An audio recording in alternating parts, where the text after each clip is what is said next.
Hello and welcome to In the Pocket. My name's Jonny. And my name's Chris. Two totally average bass players, and we're here to talk all about that bass, as well as answering your questions at home. Each week we take a look at the latest news and maybe break down some tones, all to give you the lowdown on the low end. Ladies and gentlemen, it is the final episode of 2025, and what better way to sign off what's been a pretty insane year with a pretty wonderful guest. And as per, I have taken to the internet to help me write a wonderful little poem, and I'll explain that in a minute. Oh, wow. About our guest. Hey, don't interrupt me. You're going to spoil it, all right? Thank you. Gotcha. You don't exist right now. You don't exist. You wait. Okay, here we go. From corporate sales to bass lines that groove, this man had a dream. He had something to prove. He ditched the suit for strings, buying more bassists than we could notice. Ladies and gentlemen, it's Gorgio Cortis. Wow. I will put my hands up. Like, the last rhyme was a big stretch. Have you tried rhyming something with Cortis before? Impossible. Although I have to share this before we crack on. When I was like, oh, what rhymes? And I was looking it up. In the suggestion, right? I'm not making this up. Basses, which doesn't rhyme. Close enough. You know, doesn't rhyme. But what are the coincidence? And penis. Those are my two favorite things. That's perfect. Yeah, it's done. Wonderful. But Awesome. I love that. Gorgio. Yeah, they definitely don't rhyme with my last name, but they're a way of life. Welcome to the podcast. It's been a long time coming. I feel like we've all been separately chatting away for a long time online all together as we kind of work in this social media and bass playing field, and to finally have us all in one room is going to be wonderful indeed. Where are you calling from today? I am in my tiny one bed, one bath apartment in lovely Asbury Park, New Jersey. We're about like an hour out from New York City. But dude, yeah, I'm so excited for this because like 3 years ago, I messaged Jonny and I was still like, I wasn't playing bass yet at all. And I was like, oh my God, this guy's a professional bass player. And I just remember DMing you and I was like, dude, I hate my day job. Like, how do I become a bassist? And I don't know if you remember this, but you were like, hey, I'm not a professional bass player is what you said to me at the time. You're like, I was like, oh, but you're everything looks so professional. Wow. And that was kind of like how this all started. And now we're here, boys. So. Jonny is a liar. Yeah. Big time. First rule of social media, we're all making it up. Still totally average. Wow. Well, I'm so sorry. I had forgotten that. I got to go back through our streams of messages now to find this first interaction. I'll probably be like, God, Jonny, you were so rude back then. No, you were so nice. It was actually kind of like, it opened me up to like wanting to make content too, which is kind of crazy. I was like, oh, this guy's been so nice to me. I didn't start posting or anything yet. And I was like, oh, wow. It just gave me a good like taste in my mouth about all this internet-based world. So I often do give people good taste in their mouth. We're just getting right into it. Oh yeah. Okay, you set me up. I'll take it. I'll swing. Well, dude, that's fantastic to hear. And you know, you feel like you've leaped onto the social media scene. For those that don't know at home, Gorgio has amazing social media presence, a really good YouTube channel and Instagram that I just lap it up every time it comes up, and just such a deliverer of just tasty tones every single time with very similar tastes amongst this trio of bassists here for sure. So this is going to be a good time. We're going to dive more into those tones later on in the episode. But first of all, so that people can get to know you a little bit better, we are going to start off with our 3 intro questions, which I have altered ever so slightly to kind of steer the conversation in a way. Without consulting me first? Yes, I'm afraid so. It is. He's gone mad. He's gone mad with power. Number 1, what do you really think about Chris Horrocks? Number 2, Can I answer that? We haven't got all day, Chris. No, I know. I keep thinking this podcast is therapy for me, and it's definitely not. No, it's making it worse. Number 1, first question for you, sir, is what was your first bass? My first bass. It's right here. here. Actually. It's under a pile of and he's cases. still got it as well. That's the Nice. yeah. Please, So, listeners, don't ever sell the first bass. Don't do it. Don't do it. It's a Squire 4-string jazz bass. This is the first bass I ever had. All the relicing is like fake. I did it because I want it to be cool. Hell yeah! I did Well, you that. mean that relic by the pick guard isn't that's not naturally where you were picking? Not a natural spot. No. But I don't know if you guys remember this from like middle school, but see those little rings around the I do remember these those inlays? Yeah. They refer your binder. And I just remember thinking that was the coolest thing in the world to put them on my bass. So it was this bass, actually. Hell yeah. The action is so high right now. I don't touch it at all, but it's cool to have. Hey, that's awesome. And it's so Love close it. to hand as well. Mine, as we know, is long gone. You don't have yours still, Chris, do you? Oh, you got rid of yours? But we've been over this. I've lied, remember? Well, not lied. I kind of have my first bass. It's right here. But I don't, though, remember. I just rebought the same thing. Oh, right. Yes, of course. okay. Of course, Yeah, so the first bass I ever bought was a classic vibe jazz bass, like, but not that long ago, like kind of about 8 years ago, something like that. And then I sold it quite a while ago, regretted it ever since. And then Johnny found one of these and bought one, and then said that he didn't want it anymore, so I bought it off him. So yeah, Squire classic vibe jazz bass. That's where it's at, baby. Is that the one that's in a lot of your videos? Or you gig with it now often? Yeah, I gig with it. I've been doing since I got it. I've done everything with this. I just really like it. The only thing I've noticed, and it is leading me a little bit towards not using it for some gigs next year, is it's really heavy. You've Really? just got weaker, mate. You probably have in my old age. Yeah, it's quite heavy. I've noticed. It's like over time. Like, I mean, come on, over like the course of like 2.5 hours, I'm starting to get a bit like, oh god, like it's pulling me down. Right. I know that feeling. Try gigging a G3 then, mate. I know, but Dude. your gigs are like 25 minutes long. Come on. Hey, it's an hour. The real man. Right. An hour. That's the warm up. We've not even got to the good God. songs by an hour in.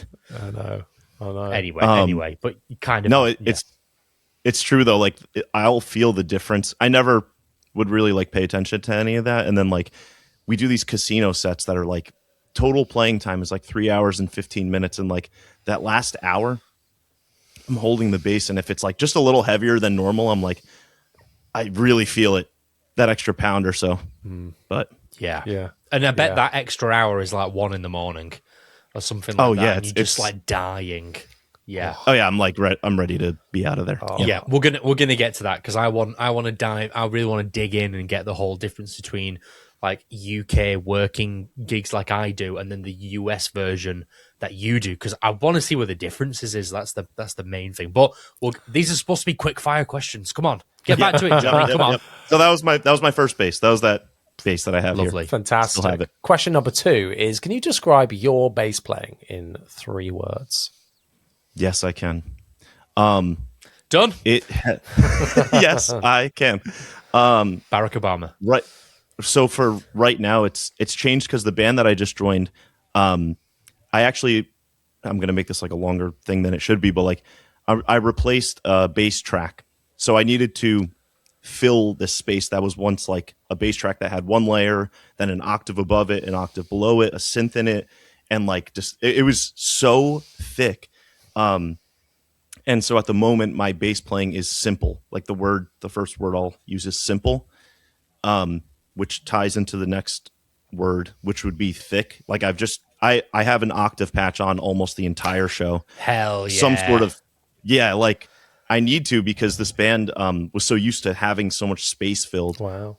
So I've either got an octave patch or like layers of distortion, just making it as thick as I can and playing very simple just to fill. There's a big gap that I need to fill, so I need to play simple and thick. And the last one, I would say like very imperfect. Like, for instance, our gig we had on Saturday night, so like a couple nights ago, I started one of the songs off like on the complete wrong string. Hell yeah. You know, No. it happens. No. You were just reharmonizing. Okay. Yeah. All right. Just 5 notes away. Yeah. It was Listen, It was jazz. Do you like jazz? It's not a chord. It's not a chord until we play. All right. Yeah, they should have changed to me. No, but exactly, because we would be expected to do that the other way around. Like, Exactly. Mustang Sally in D tonight. Okay, cool. Guess I'll go fuck myself then. Yeah, exactly. No, but it used to really bother me, like when I would make a mistake like that on stage, or it would really like get in my head. But I've gotten to a point where I could just look around and be like, as long as it's not too many of them, I get like one of those a show, I think. Yeah, and that's imperfect little stuff. That's good to hear, because there'll be so many people out there that want to take the step into full-time bass playing like you did, and we'll get into that in a minute. And we'll think, I must be perfect, and it's kind of a good mentality to have, to strive to be as good as you can be. But no one's perfect. Like, I go through the show, even when I'm on stage, and I'm like, the guys were really good tonight, and then I'll hear a recording back and be like, oh, they fucked up there. Oh, they fucked up there as well, like, and things I didn't even notice at the time, So it's not just like us. No, not at all. I remember like one of my big inspirations on bass, I think you guys like him too, is Jeremy Davis from Paramore. And if you watch their set, not to call him out, I mean, he's also, I don't think he knows who I am, so whatever. I don't think Jeremy Davis knows who Jeremy Davis is anymore, so I wouldn't worry about it too much. I thought his rap album was crazy good. I don't know about you guys. The artwork as well. Dropping flames. Oh. Yeah. But yeah, man, I wish he just stayed normal, but whatever. So watching him play a set in England in 2014, I was like noticing all these. We know what you're talking about. Yeah. Really? Yeah, it's the Reading Reading set, isn't it? Yeah. Johnny was there. Oh my God. Wow. I was 3 rows from the front. Really? Oh my God, really? Dude. Yeah. I'm gonna rewatch it and try and find you. Have you found you in it? No, never. I was on someone's shoulders for Last Hope when they played it. And they were just like getting everyone up on shoulders and stuff. And I went up, but I was a stranger as well. I was just like, I'm getting up. He was like, no. And I was like, yes. So sorry, that random guy. You'd probably find yourself then if you were. Now I'm going to go look too. Yeah, please. But you guys have seen that video, and like he's making mistakes throughout the whole show. And I'm like, oh, okay, then I'm good. Like if this guy can play this and do that, like, I think I'm going to be okay. Yeah. Yeah. So. I think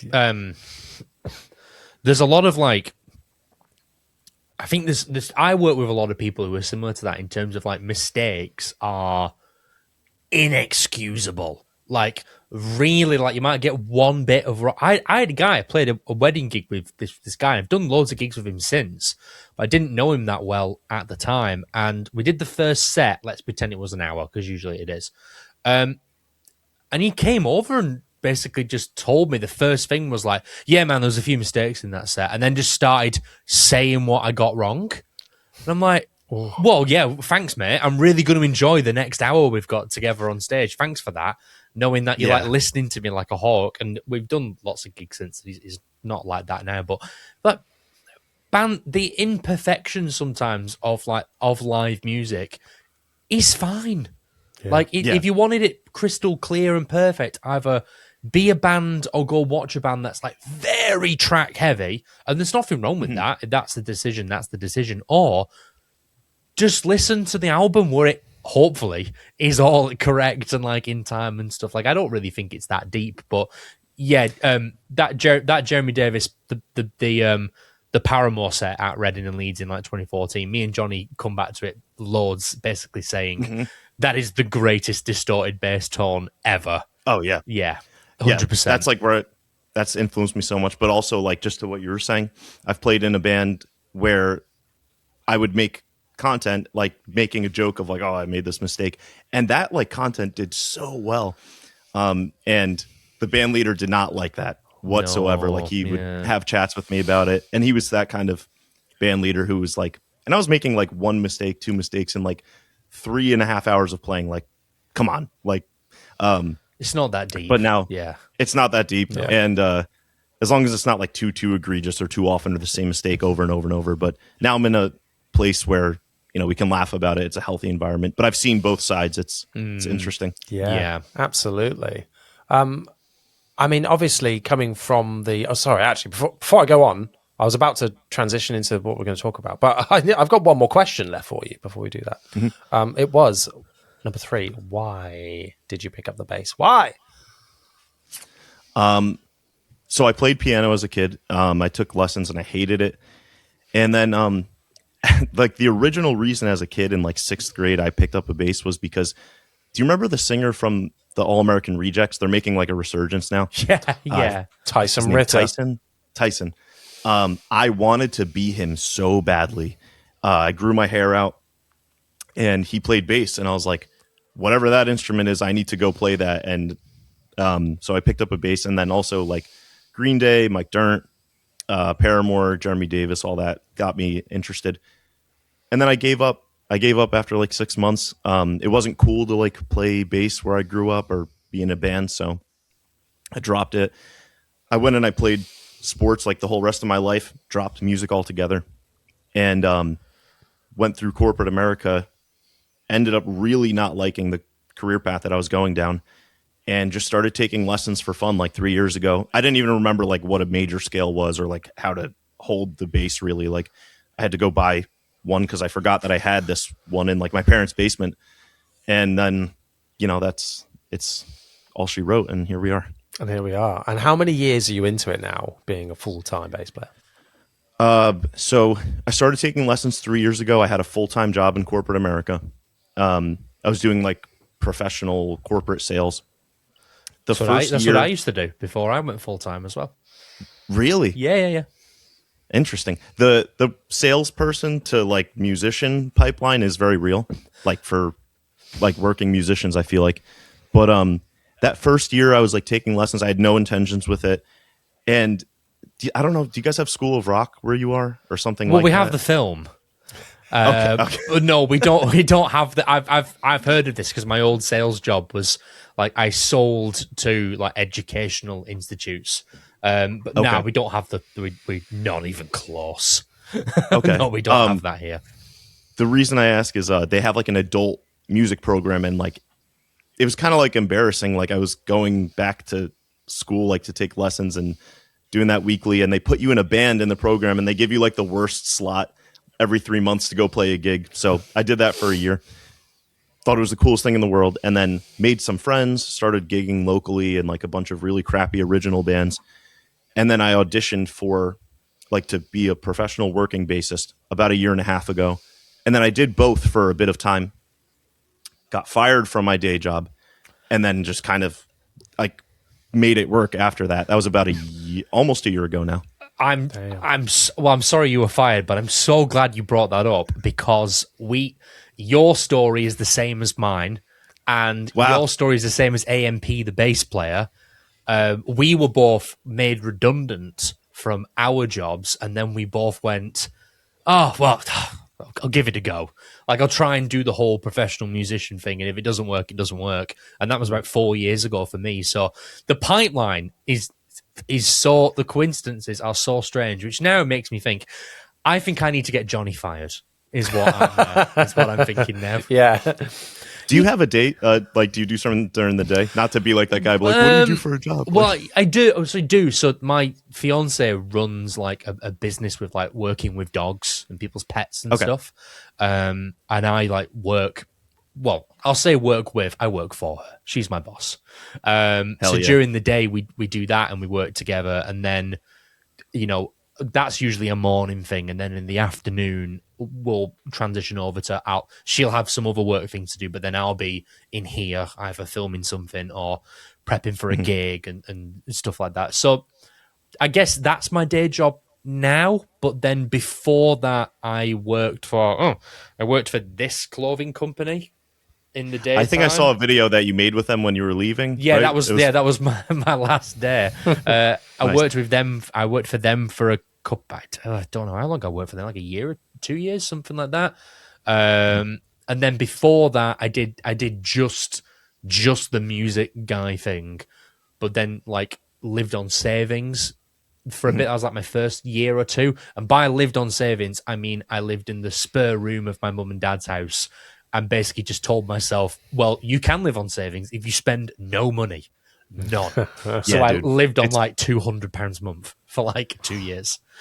It's tough, like that transition, Yeah. like going, because when I had my corporate job and I was doing this, I'll just be very open about what I was making. Like I've said it in like videos before, I was making like about 150 to $175,000 US, which was like, I thought I wanted that so much, and like I made it to this position in like corporate America, and then that just ended real quick, and then I was, left on probably about a fourth of that, you know to live on, and I know what that feeling is like. So Yeah, I mean, yeah. in all of these situations, or most of them, people have been kind of doing gigs on the side alongside the job, and then the unfortunate things happen with the job loss. Then you go, okay, let's dive into this full time.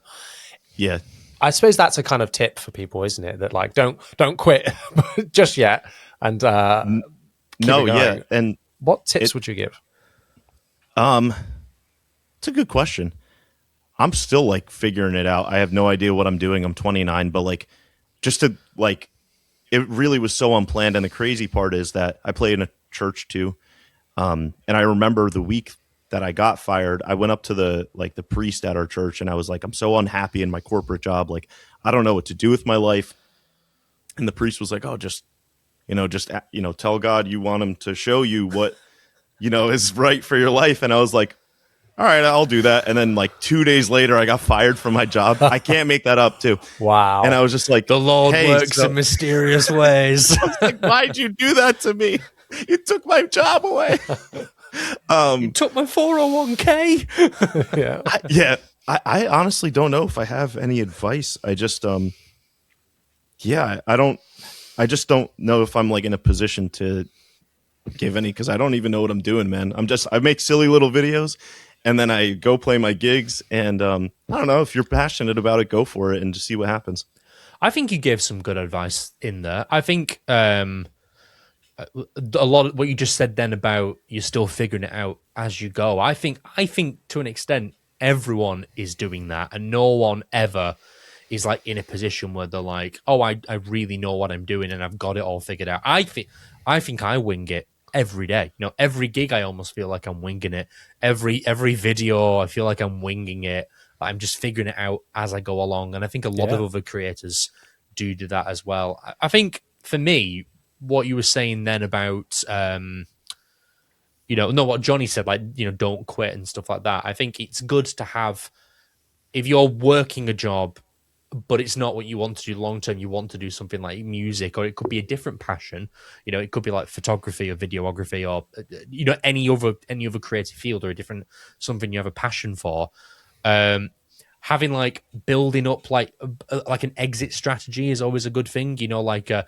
You aggressively save as much as you can, or you deliberately say to yourself, well, I'm not really gonna, I don't know, go on holiday, or I'm not gonna do this. I'm not gonna get that new car or the new phone that I really want. I'm gonna hold that back and build that up as like my safety net. So you've got like a couple of months or like a year's salary saved for when you do that move. Because I was lucky where I was in a position where, as I lost my job, I was going back to my parents' house anyway. So I said to myself, I got a redundancy payout, which wasn't a lot. I think it was like £4,000, I'm going to say, which won't really get you anywhere important, at least. But I knew I was going back to my mum and dad's. I was confident if I was really like tight, that money could like at least pay for my car for the year in terms of like insurance, fuel, road tax and stuff. So I didn't need any musical equipment. Like I don't know what I had at the time. I think I had my Kemper or something like that, or my amp, and I already had one or two basses anyway. So it's like, you don't need to buy anything. You can go and you can get to your gigs, and you've got the equipment to play the gigs. So as long as you batten down the hatches, you can make it work. So I think that's one thing. Other side though, kind of the counter argument to what Jonny said, I think you need to know when you're in your own way. Like you could be all well and good being like, well, I've got the day job and I've got the thing I'm really passionate about that I want to turn into my career long term, and I'm using this, I'm saving and stuff like that. But what happens when safety net day job is now stunting the growth of the passion, and now you're in your own way. Like, you're stopping yourself, and you need to start the process of actually you've made the parachute, you've got in the plane, you're flying along in the plane, you know what you're doing. Now you have to jump out the plane. Like, you've got to be ready to do that part as well. It's good. I analogy. totally agree. And for me, like, we could call it God, the universe, whatever. Like, whatever people believe in, that's all fine and well. I'm not here to preach whatever, but like, I think that I wouldn't have made that leap unless it was like made for me. The decision was made for me. I agree. Me too. You know, so like, I think the universe, I think whatever is meant to happen will happen. Work hard, go after it, and also find a partner who has benefits, because find a sugar mama, sugar daddy, whatever you need, because I get my benefits through my wife, and let me tell you, boys, I'd be screwed without it. Me too. Oh yeah, that's right, brother. Hell yeah, brother. Hell yeah, brother. Find a good partner; it helps a lot. That's good advice, right? That's the tagline. Sponging off your missus. How to survive as a working bass player. Yeah. See, I tricked her into marrying me because I had a corporate job, and then I just threw a wrench in it, and I just, we can everybody wants to be with a musician until you have to financially support them. Yeah, until you live with them. And, yeah. I worked out the other day. This'll inspire everyone at home who thinks like, I'm living it large, gigging loads and really making the money. I worked out, this is so bad. Between January the 1st and like the back end of March, I have one gig. So I'm earning about £270. Hell yeah. Everybody has a patch like that. Well, I mean, I know that's coming. So like, when it's like, you're gigging 3 to 5 nights a week, like May to September, like, I look at all that the money starts coming in, like a good couple of hundred, like over £1,000 a week sometimes. And I go, don't touch any of that. Get that move out the way. You're like a squirrel saving its nuts over the summer. Exactly, because by the time in these quiet patches, your bills don't go away and all that sort of stuff. You need that hidden away. Yeah, these winter months are rough, man. Yeah. I don't know if it's the same like seasonality for y'all. But yeah, January, like December, January, February is kind of like that real slow season. Well, I want to touch a little bit there on the differences between the UK and the US, because obviously we've got an interesting case here where you guys have such similar stories and jobs, and really almost. similar jobs. Both sponging and both out there playing. But I feel like the music world in America is so different to the UK for two of the things that we've actually spoken about. I think one we spoke about before we hit record, but like casinos and church. There's such a different culture in the UK. Those two don't really exist as like common, ongoing, across the country gig opportunities. So I wonder if you could tell us, Gorgio, how important do you think it is to like diversify the types of gigs that you're doing? And then we'll talk a bit about, hand over to Chris then to talk about what that looks like for him. So it's funny about like the church thing because it's such a hot topic with musicians. So I never got paid to play in a church, which after a certain amount of time, like, I'm not trying to make this into a big controversy, but like, I think you should be paid to play. Some churches pay really well. Like a guitarist buddy of mine, he makes like $400 every Sunday just from going to church and playing at church. And so that's like $1,200 a month. Right. Like, and you could do that, and then you have your rest of your Sunday. But I never got paid to play in church. I'm still looking for something like that. But with the casinos, I think it like makes for a different, like for instance, these winter months, like the casinos people are still going there like crazy. So like a lot of our gigs are like this month it was like 4 or 5 casino gigs. Next month is going to be like 5 or 6. Also, it's like that steady through the year, so it helps in these slower months. And how does the set list differ to something like a casino gig? Because it's not like getting everyone up and dancing and that kind of gig, is it? Yeah, it's kind of weird because you're on a stage and like everyone's either gambling or drinking, and the crowd is like, it gives like homeless vibes. Like people are kind of like running around and screaming, and it's crazy. They're a lot of fun. but it's a lot more tame music. Like we'll do like Michael Jackson medleys, we'll do like Bruno Mars kind of stuff. Like we're not doing as much like heavy kind of rock and roll stuff as much, at least. But yeah, it's just a lot of playing. You're not trying to. You're not actively kind of like trying to take people's attention, are you? You're kind of just there. Yeah, we're kind of just there, and like it's strange because like there's two hubs. There's New York City that has all the casinos, and then South Jersey has Atlantic City, and that's another big spot that like the tri-state area will come to for casinos. So yeah, it's nice to have that when the seasons get kind of slow like this. Very nice. Yeah, I always think it's interesting, and forgive my ignorance with being paid for church gigs. I don't really know how it works because it's just such a different scene over here. Yeah, we just don't. We don't. I mean, I know in the town I live in, there's like what I call like a modern church, like a Hillsong kind of thing. It's not a Hillsong thing, but they don't play they don't play those things. I've just offended so many people. I'm so sorry, but they don't do it again. Double down. No, they don't do the hymns and stuff. It's like the kind of like. Can you actually lead us in prayer real quick? We should actually. Yeah. Hey. It's like so uncomfortable. I'm fucking biting my tongue right now. Let's get this demonetized, boys. Let's demonetize this. No, I will end all three of our YouTube channels right now. Let me stop. Yeah. Anyway, we don't have that. Like churches in the UK are your stereotypically more of them are your traditional church, hymns and all that sort of stuff.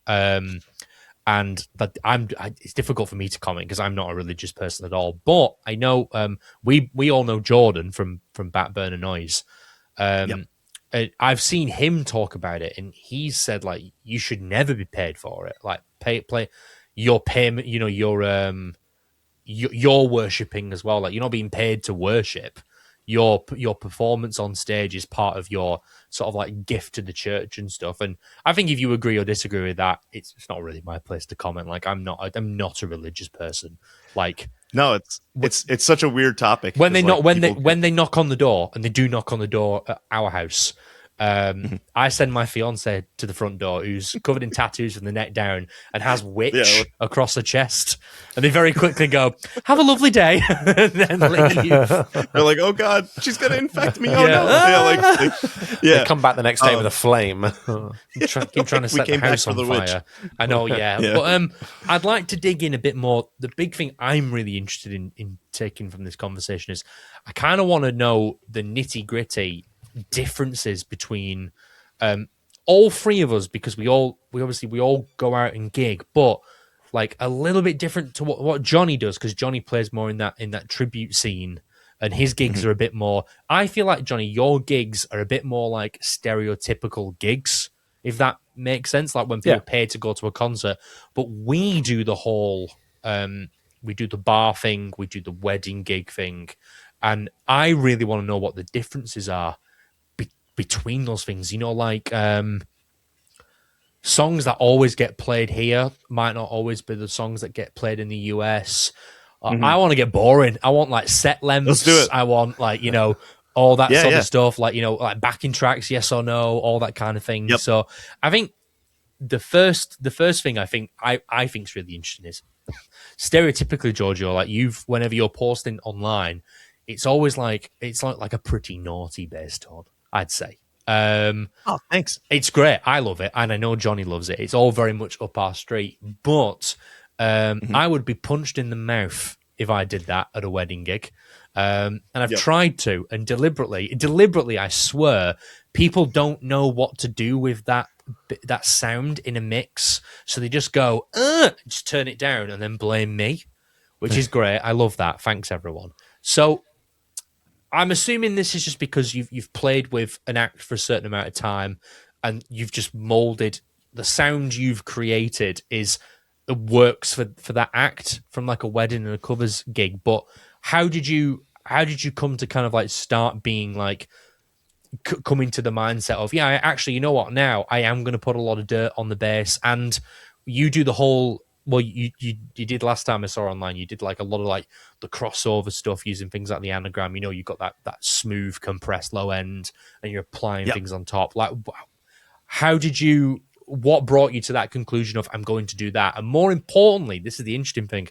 How did you navigate the hurdles of things like, why can't we just have a DI? Or do you need to do that? Or, you know, why has your bass got weird frets? That's the one I get all the time whenever the Dingwall shows up. Yep. Why don't you just have a jazz bass? Oh, yeah. Well, it's funny because, like, people would say that to me, and I used to get so upset about it, but it's like, for what we do, I think a jazz bass probably is, like, the best thing. Probably, like, I didn't really need to be playing a Dingwall. Like, I get that, like Sklar like played one, but like I don't know. I think the jazz bass does fit the situation more. But regardless, it seems like, and this will go into my answer. Like when you're doing your gigs, like it's with multiple different bands, right? It's not the same band every time. Yeah, I float between like a lot of different acts. It's kind of over the years, it's refined down into kind of like I'm doing a little bit more with less people. But that's difficult because you're starting to put your eggs in too few baskets. So it's getting a bit like, you know, one person goes on, like two guys that I gig with a lot, they're going traveling at the start of next year because it's a quiet season. So that's right. Okay, income from them, that's not happening. And then there's another guy I work with who he'll gig further away in the country than me. Like further than I'm willing to do. Like he's happy to go, say, like 4 hours each way for a gig and get home at 5 o'clock in the morning. Yep. I don't want to do that. I just don't. So I have to like, you know, some gigs I say yes to with him, some gigs I don't. Some gigs a lot of my work is I'm a dep. So some years I've gigged with a band like 50 times in 1 year, and then that same band last year there's been one gig. So it's like I'm gigging with lots of different people on and off, like throughout the year, and even that is unpredictable to an extent as well. I see. Okay, so that makes a lot of sense. So so the way that it works over here, like for instance, like Lucas, I forget his last name. Yeah. So he's in Philly, which is about an hour and a half from me, and all of the musicians around here that are in this like working musician scene, we are exclusive to one band. So like when you're in a band, that's it. You're not allowed to really go. You could like fill in if you get like approval. You could and like sub for someone if it's all like pre-approved and stuff. But that's really interesting. I'd rather do that. You know, I'd rather be in one busy act. Absolute God, it's so much. It's nice because you know what you're going to get, and we're not scrambling, which is really good. And if you join like one of the bands that's gigging often, you know you can kind of do your math for the year, and it's all good like that. There's cons that come with it too. There's a lot of control. Won't get too much into that. But to answer your question, like how did I get to that sound? Yeah.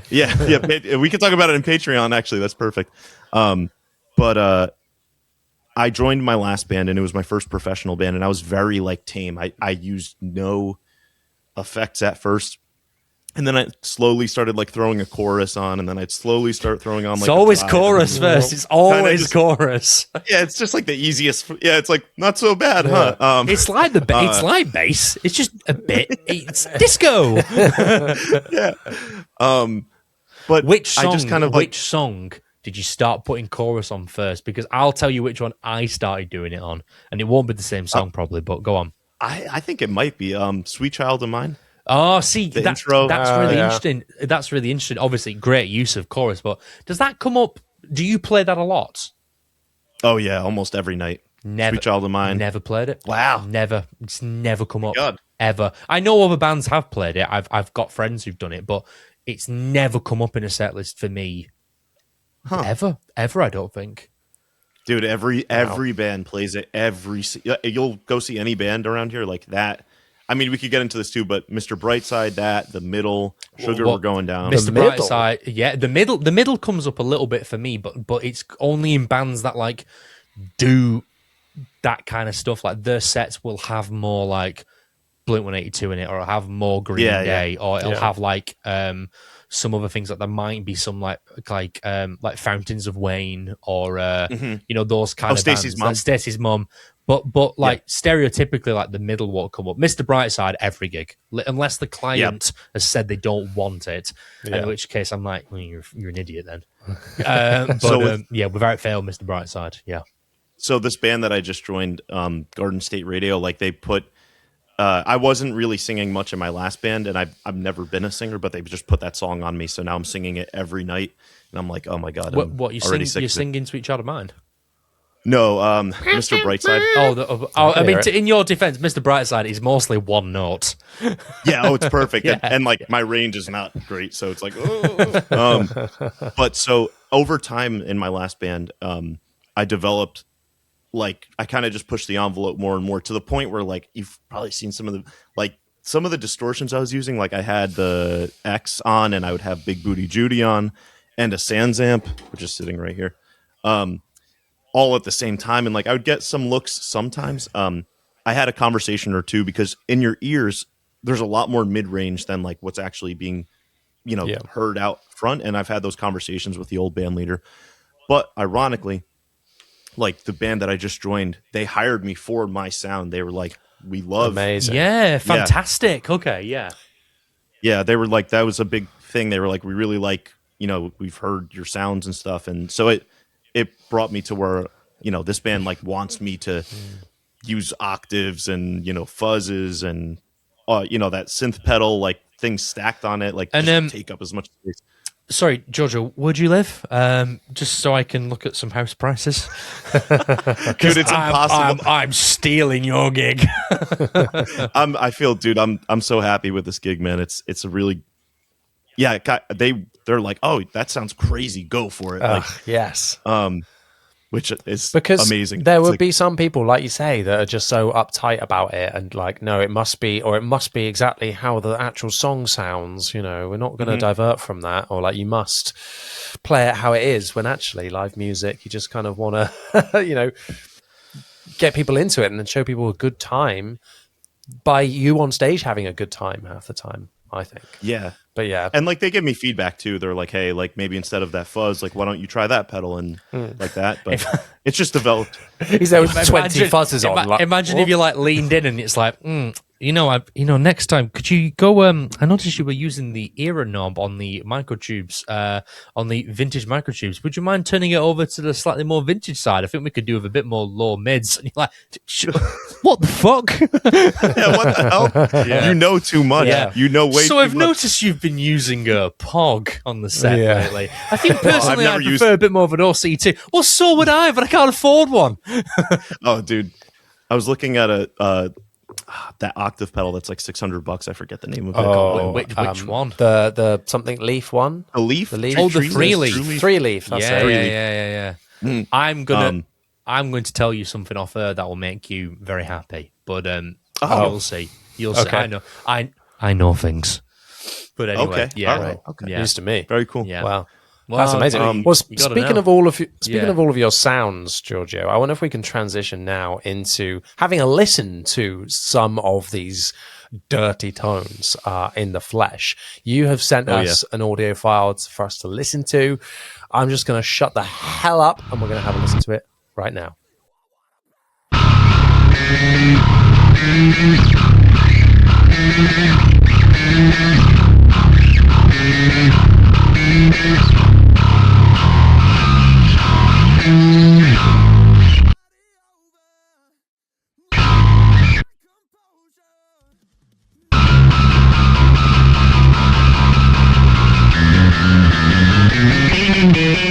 Obviously, that was taken from your series, which I'm loving at the minute.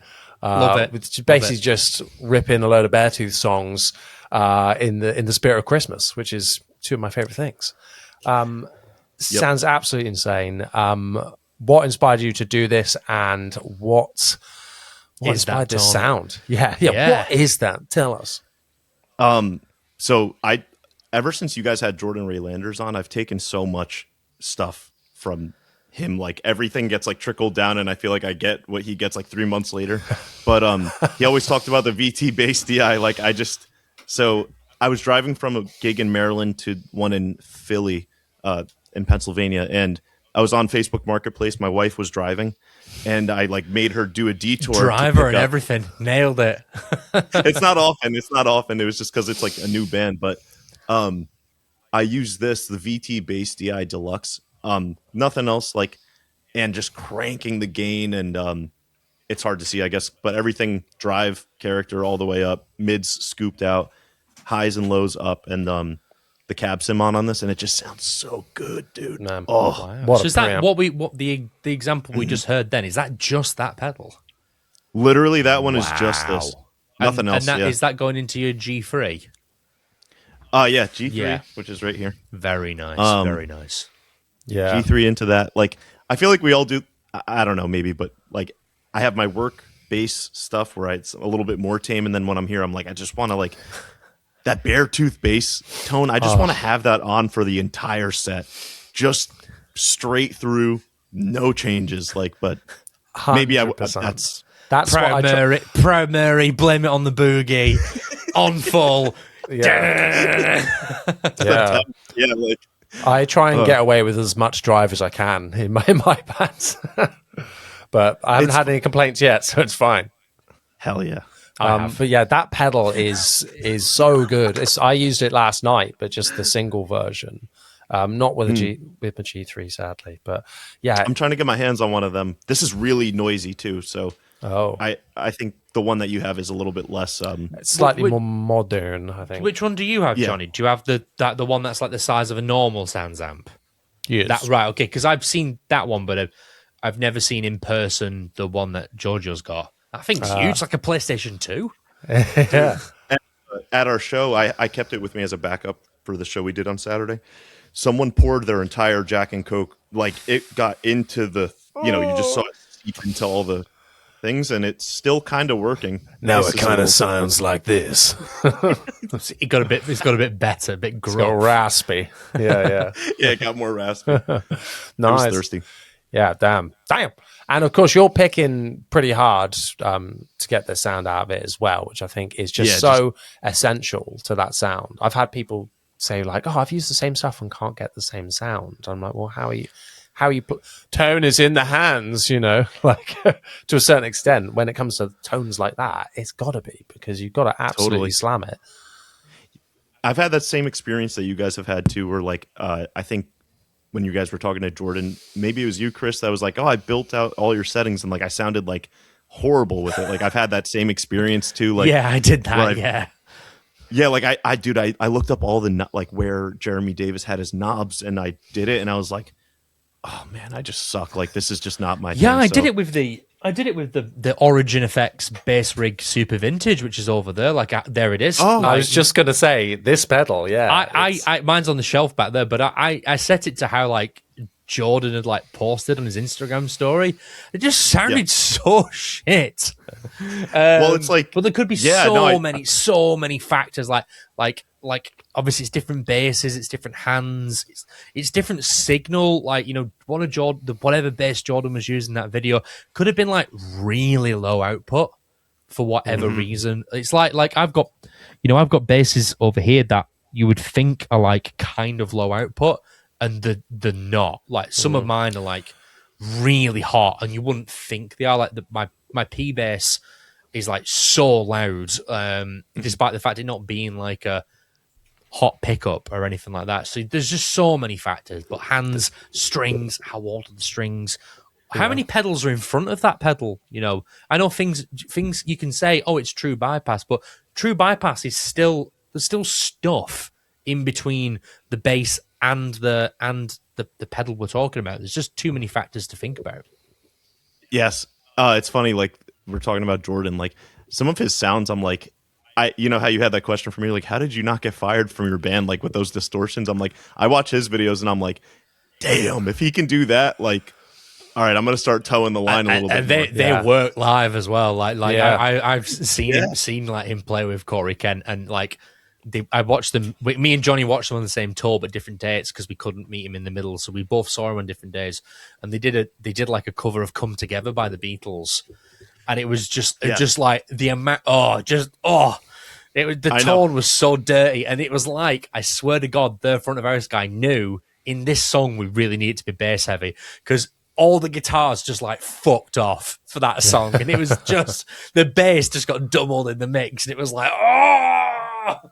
So we on my wedding night when we got married in a church, I don't know. we no more details. I do. the friskiest thing that happened is we went and saw Jordan because he played that night. It was like a Wednesday night. He played at the spot that I actually just gigged at this past Saturday. They do like a country night every Wednesday night, and I remember that song in particular, dude.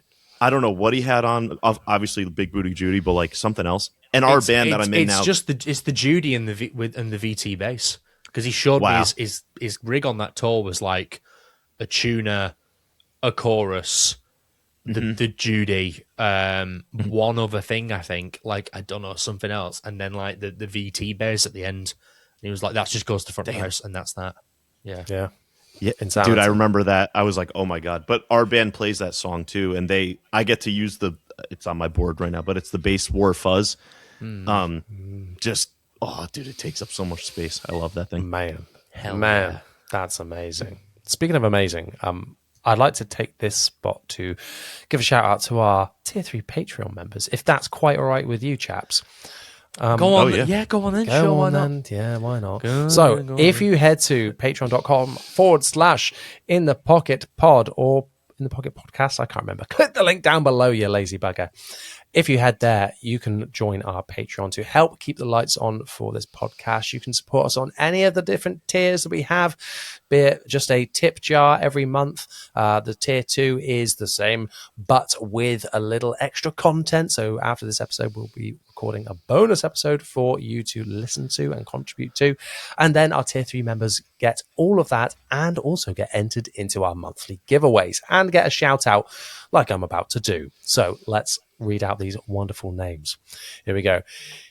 Thank you so much to ESP1, One Blade of Grass, Andy McMillan, John Patton, Peter Sillery, Tinder, Carlos Bonas, Jim Goldstein, Tom Kuistra, Daniel McColgan, Frank Bethel, Sam Martins, Travis Williams, Kaddish D. Radish, Eric Molyneux, Charles Johnson, Dean Gordon, Daryl Hazelhurst, Jevons, Alan Wadey, Alexander Sean, Ethan Eichhorn, Justin A., M.A. Maracas, Jonas on bass, Yost Krohn, Mark W., and Brett Linkowski. Thank you so much, top tier Patreon members. You are legends.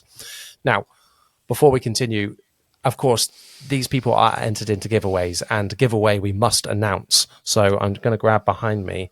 I always like not telling you what we're going to give away, Chris. I know you never tell me. Like I keep thinking in a minute you're going to go, it's Chris's car. Yeah. We're going to be giving away this. So this, for audio listeners, is a mini travel bass from Blackstar, of all people. Yes, the amplification company themselves thought they'd try making teeny tiny little basses. This one is, I can't remember the scale length. It's definitely got a 2 in front of it. But it's really 35 inch. Yeah, 35. No, but that's something else. 37. Yeah.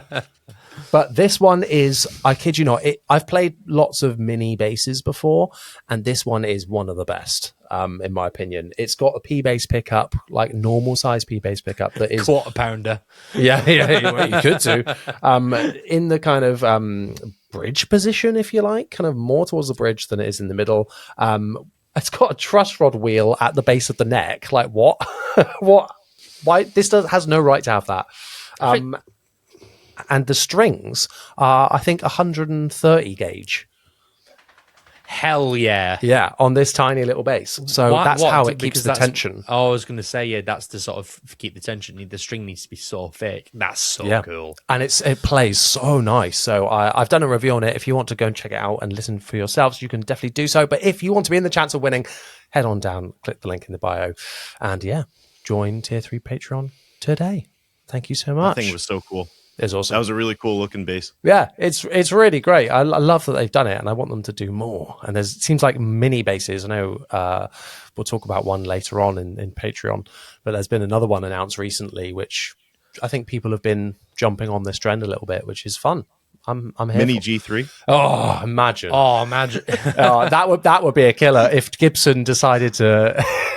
Mike Dirnt brings back the G3, but it's a mini one. Give us literally anything but that, but the thing we want. So, guys, we're bringing back the RG in a 22-inch scale. Oh my god, that doesn't exist. What are you talking about? Crazy. Well, I want to talk about basses specifically now. All right? Good. Because you've recently, Gorgio, signed on as an RKM artist, right? Exciting! Yeah. Congrats. That's awesome. Thank you, man. They're such cool basses. So I'm very envious. But I feel like, you know, I buy and sell a lot of basses, and so do you. Even more so, I feel like, and I feel like there's some you haven't shown us as well that have come in and out. dude, yeah, it's really bad. It's one a week. Like one comes in and one goes out. Oh a week. my, that is worse than Johnny. I actually just looked them at the start of the episode when Johnny was saying about your first interaction together. I went and quickly scrolled up to see if I could see what like ours was, Gorgio, and our first one was you'd sent me a photo of what I assume is a ding wall, because I can't see it anymore. And you messaged me going, this is your fault, by the way. This is why I bought this. Dude, this bass, I literally bought because of you, because you have a combustion. Yeah, NG2. Oh, NG2, okay. And, you know, you're making videos with it. And now I have this thing, and I'm trying to sell it. So thank you, Chris. That was wonderful. Damn. Yep. Look at these. If you lived near me, I'd probably buy that off you as well. Yeah. Maybe swap or I want another one, and in the future, I think I'm strongly considering turning this into a free pickup model. Yeah, because it's just a Bonk. typical- Yeah. I love this. I think I'm going to. The strings on this are dead right now. I mean, I kept mine the same. we're talking literally just. There is nothing. And I'm contemplating leaving them like this. I don't know yet. And this being like the main thing for like most things next year, and just be like, I'm forcing myself. I'm now going to be a 5. I'm going to be 5 guy. 5 guys. Wow. Yeah. Did you ever get feedback that it sounded thin? I got. So I run it. It's passive. Okay. And the only other thing I got was at a gig recently where I was depping for. Sugar. So, yeah. No, this band, the singer is the bass player as well. But if he has a show where he wants to be like more of like a front man than just like playing bass and singing, he clicks a switch and a backing track engages. So then he'll just take the bass off and then go be like a front man for a bit, and then he'll click it back on. That track is running live throughout their entire set. So he just clicks an A B button, and it changes from live bass to pre-recorded bass. Wow. And the only That's crazy. It's cool, isn't it? The only He hasn't played bass live for years with that tool. He said sometimes he just can't be asked, and he just mimes. But he was telling me when I was sound checking, they were, for reference, they were like, if something goes wrong with your bass for whatever reason, because you're the dep or whatever, it's all good. Just hit the button, it'll engage the track, and then we'll fix it, and then you can get back to it. I need that. Yeah, I know, I need that. The Dingwall was a lot quieter than his bass. So yeah, I noticed the Dingwalls, I don't mind the fact that they're like this, but they're not like the hottest pickups in the world, which I don't really mind. And you would think wouldn't you, that they're actually insanely high output? But yeah, I think low output is kind of the way sometimes if you're playing really hard to get that nice even sound across all the strings. I think low output's actually kind of slept on. Yeah, I agree. Yes, but no, I could see someone saying to me, "It's a bit thin." Yeah, I could actually see that. I don't think they kick out loads of low end.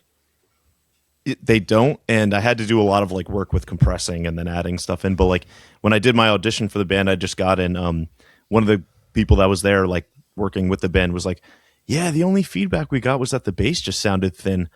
And I was like, I'm never going to play this again. It might not have even been the bass itself, but I was just turned off in my head. I was like, I'm going to sell that bass now. I'm just going to play jazz bass. Immediately. Yeah. I got the gig, but I was like, oh, that's like I'll never forget that. I was just like, oh God. What is it you're looking for in a bass then when you're going out and hunting for one? I shouldn't change now because again, like this band just needed like that scooped thing. They needed low end and they needed that like 1 to 2K like presence. But those mids, like the low mids, especially like scooped out, some distortion. So something that would do that. So not a P bass for this. Not really like a Dingwall because it has a ton of mid range in it too. Right now I just need like that jazz bass thing, and the RKM bass I have is like a jazz bass pickup in the neck, and then it has a Stingray pickup in the bridge, and which like you'd think would be like super crazy mid rangey, but it's not. It sounds like a jazz bass on steroids. So that makes sense why you like it, you know. Yes, but I should not buy or sell any other basses soon, but I will. So still got 20 other that can chop and change, so it's fine. Yeah, we know how this goes. It's just yeah. 100%. I don't know what I'm looking for. I think I just have a serious mental problem. But I think knows? We've said it on this podcast before. It's part of the fun half of it, I think, and like you're not necessarily always tone chasing. You know, there'll be different things with different flavors that you pick up, or different things you just want to try. Like I'll buy things, and it's like I absolutely did not need this and should not buy this. Like this flipping Squire Katana I've got here. Like what a useless bass, but like. Fun, isn't it? I disagree. I'd take that to like the most sensible depth gig in the world. But like, I was going to say a wedding gig or something. Yeah. Oh man, 100%. Oh man, what a bass! But yeah, like it's just fun, isn't it, to get new stuff? Well, just to try new stuff. I think. Is there anything you've got your eye on? I know you're saying you're stopping, but is there anything that's like holy grail? I would like one of those one day. Fender makes a jazz bass. It's a Japanese 5-string bat. You guys are never going to believe it. It's crazy. Quick, YouTuber thumbnail. Guys, you'll never guess. No, there's like this really like rare Japanese 5-string. They bring it out every 6 months. Maybe I'm that stupid. I don't know, but it's got, for me, I have this weird thing where if I'm looking down at the bass and I can see the horn, I want to be able to see the 12th fret. I hate when I can't see it. Something in my mind, it doesn't click, and I make a ton of mistakes. But this Fender 5-string jazz bass that's Japanese is like, there's only 3 online right now, and it's like $5,000. This is so US dollars. niche. This is so niche. It is. Yeah. It's like in Japan, so I'd have to pay like $1,000 for it to ship and stuff. But I've just been eyeing this thing up, dude, and it's calling my name, and I need it. But link me up. I need to see this. Oh, I got you. Thanks. Yes. Yeah. No, I've got the same with a few things like that. Where I'm like, one of these days. And there's a really. Do you know what? Actually, and it feeds into the Jeremy Davis thing. Do you remember his Butterscotch American Jazz, the deluxe active one? There's one of those, not a butterscotch one, but an amber one, I think it is, for sale on eBay at the minute. And I don't know what they did that year in like 2008. They changed the shape of the jazz bass ever so slightly, or something is slightly different about it because the body looks different to a standard jazz. And it's really weird. So I didn't know if it was going to be something like that, where it's slightly different to a normal one, you know? It's funny because like I feel like all these like Fender releases are like just the same exact thing, just over and over. Yeah. But that one did look like a little different. But yeah, not to crap all over Fender. Whatever. They're so good and so bad at the same time. It's like I hate how good they are, you know? Yeah, I don't know. I've never kept any. I don't know. They don't stick around for me. They don't jive with me. Fair enough. But hey ho. But the RKM was the one. He's sticking with that. Yeah, the neck feels super like an NG2 or NG3 neck, like very thin, which I really like that feel. Everything checks out at the moment. Nice. And have you ever been tempted to go, because, you know, when you're buying and selling lots of different stuff, there must be the temptation to go custom with things, you know? Yeah. Yes. You're like, yep, yes. I went there. I did went there. I went there, and I did it at the wrong time because I got jumbo frets. I don't like jumbo frets. I got the spacing. I didn't really care about the spacing, string spacing. the 5-string G3 that I got Oh yes. was I just didn't know what I wanted, and I just was like, oh, 5-string G3 is so cool. Like, why haven't they made this? I'm gonna be like the first guy to ever do this. And like, I kind of get why they didn't make it now.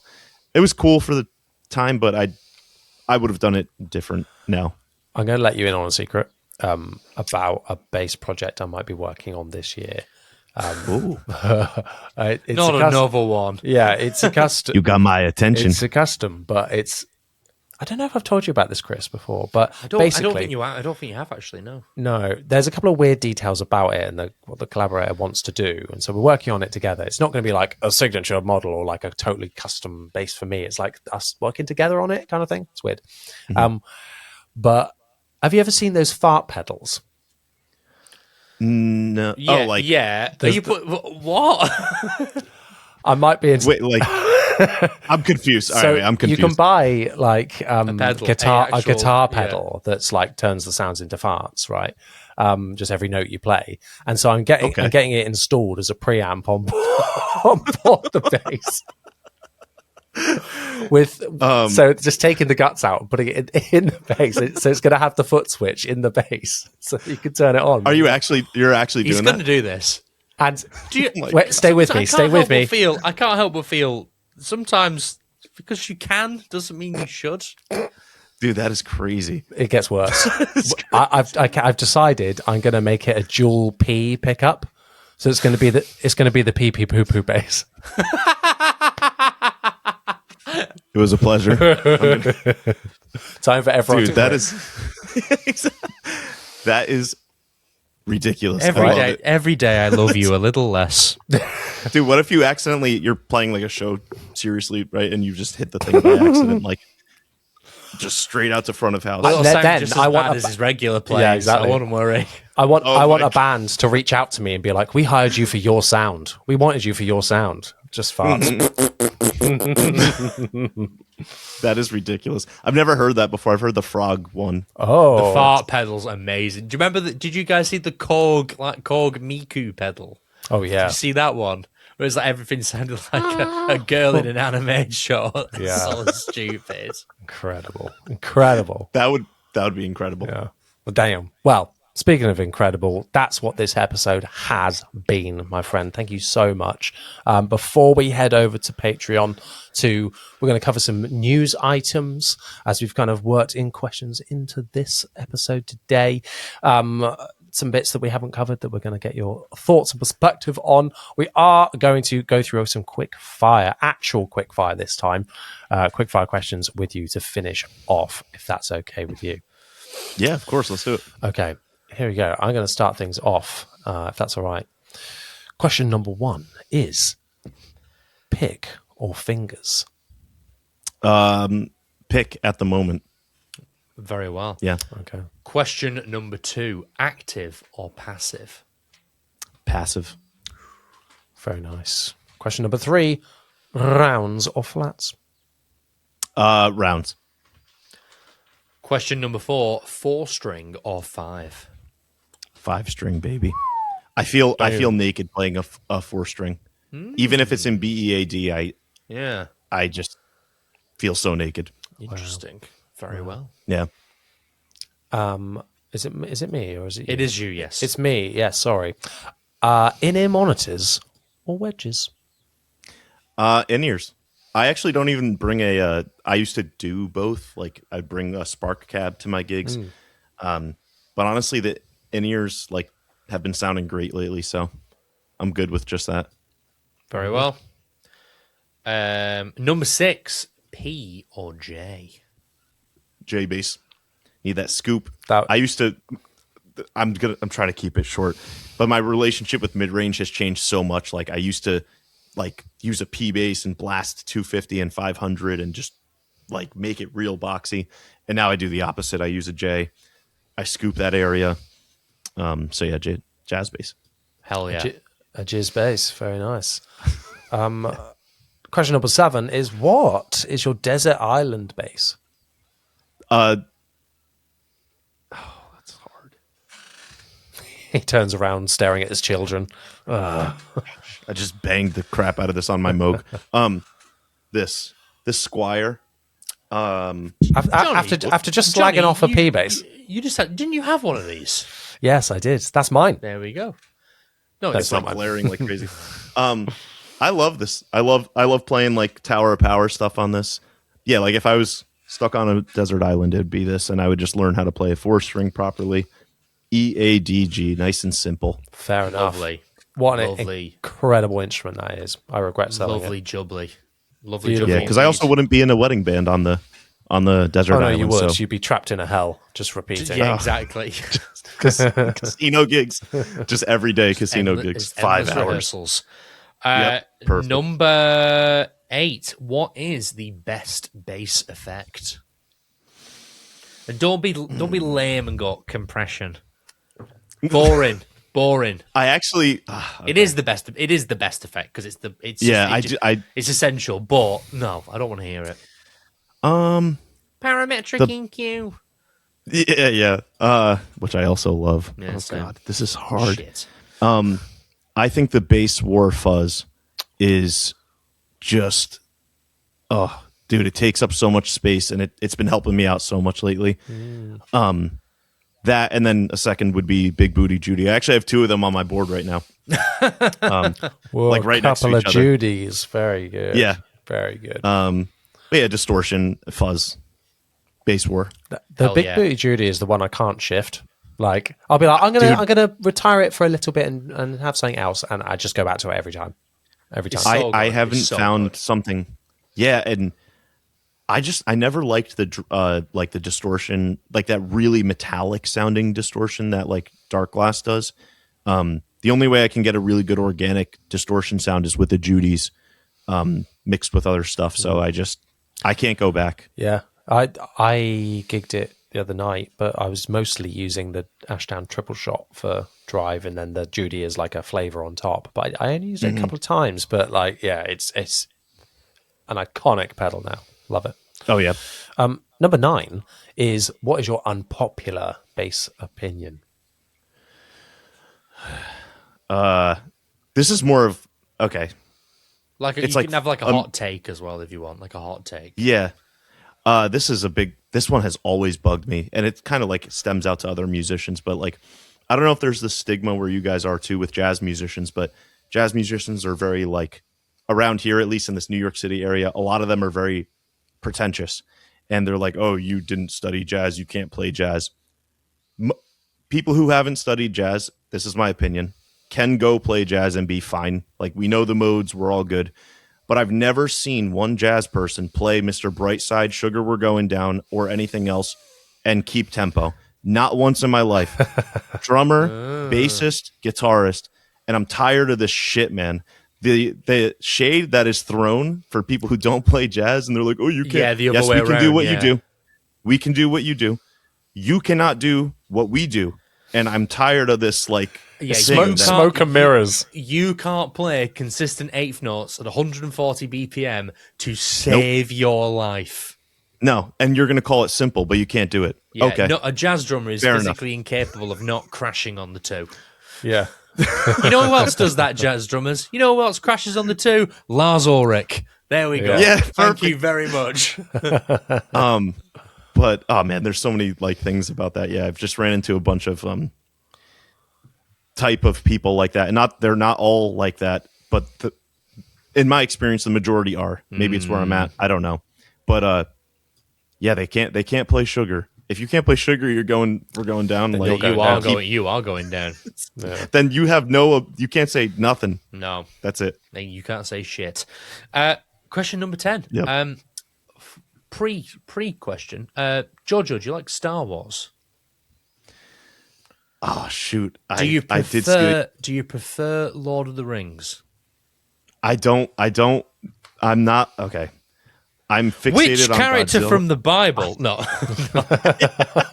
I think John would be no. Do you know? I'm glad what's that you coming? asked that, Chris. You know what question's coming? I thought about this too. I was like, shoot, I gotta act. I gotta act like I know Star Wars, and I was like, the only person I could you don't think have of to, was because some people have said like they don't really like Star Wars, and we went for Lord of the Rings. Do you have like do you watch television? Are you okay, little buddy? Do you watch? Do you need some more? No, I actually do think Yoda would be a good bassist. I think, like, putting some thought into that, I was like, I think I'll try again. Yeah, There we that go. was great. much better. And I've watched all the things. I'm a big Alien versus Predator guy, huge Godzilla guy. Interesting. I Okay. was speaking to someone soon, and they were like, a while back, and they were like, past tense and future Yes. tense in one sentence there. Nice. very Yoda of me. They were saying that what is it about bass players and Godzilla? Like every bass player loves Godzilla. It's a fixation. Yeah, And they were. I'm not going to say the word. I'm not going to say it, but it's a fixation. And we all got that bug, a little touch of the bug. You know what I'm, You know, yeah. I know what you're saying. yeah, got a bit of that Tylenol in us. almost got me canceled on that one. Apparently. Yeah. If you, yeah. There's a little bit wrong. We're all on the same page. We all love Godzilla. Okay, I was going to say which Godzilla would be best at bass, but is it not just the one singular character? Mothra. Oh no, there's a rips. monster verse. Yeah.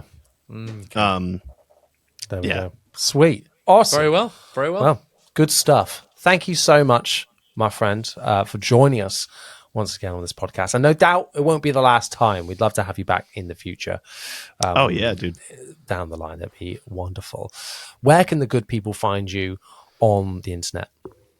On Instagram at GCJams, so GCJAMZZ. I think it's the same thing on YouTube.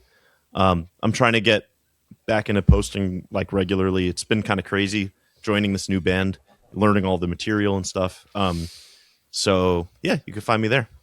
Spectacular. And Chris, where can the people find you? Who cares? No, you can find me. I don't even care anymore. No, I don't. I've lost the will to live. You can find me literally everywhere under that guy on bass.